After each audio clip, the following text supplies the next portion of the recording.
brilliant people! Good afternoon po to all of you. And 5:20 na yung oras natin pero andito pa ako sa school. Just wanna share to all of you kung ano yung experience ko today at paano ko siya nilaban. Alam niyo mga my dear, last Friday kasi binigyan ako ng co-or ko ng deadline, ultimatum kumbaga na I have to submit my lesson plan kasi meron akong pinakahuling demonstration, class observation rather, this coming Wednesday. So, 2 days from now, mag-demonstrate na naman ako.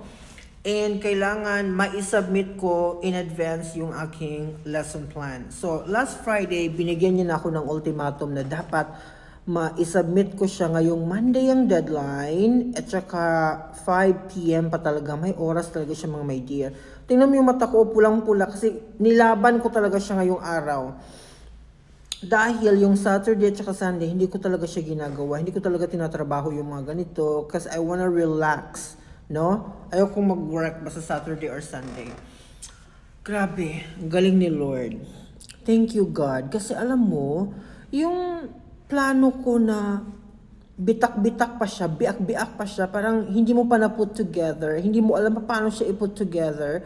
Pero as you like do your task, pag nagsimula ka na, nagawin yung yung lesson plan mo, nabubuo talaga siya mga my dear. And so far, proud naman ako dito, kahit hindi ito perfect, pero I know, maganda yung flow. Ang gagawin na lang natin is, bigyan natin ito ng magandang PowerPoint presentation para mas mag-engage pa talaga yung ating mga estudyante. So, ito yung aking natapos na PowerPoint. Bang! Ayan, may format kasing binigay yung head namin dito sa aming county, sa aming lugar. Yan ang sinusunod namin. Ayan, oh.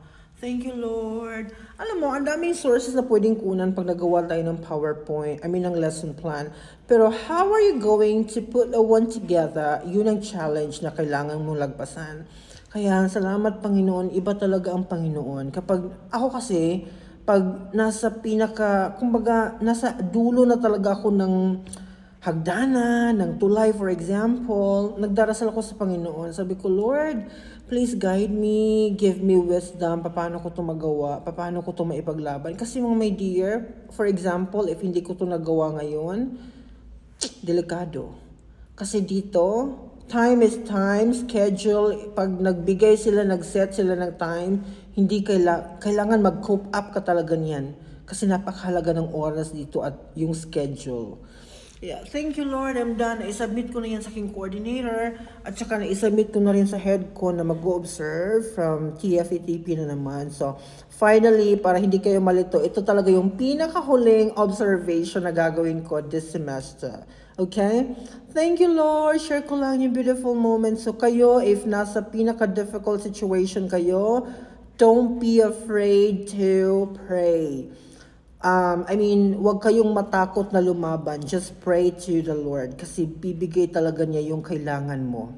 Magtiwala ka lang. So, if gusto mong mag-abroad, take it from me. Okay? Just believe in yourself.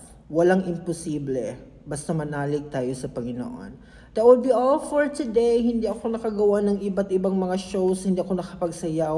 Hindi ko pa nga nasarado yung aking yung aking screen kasi super busy talaga.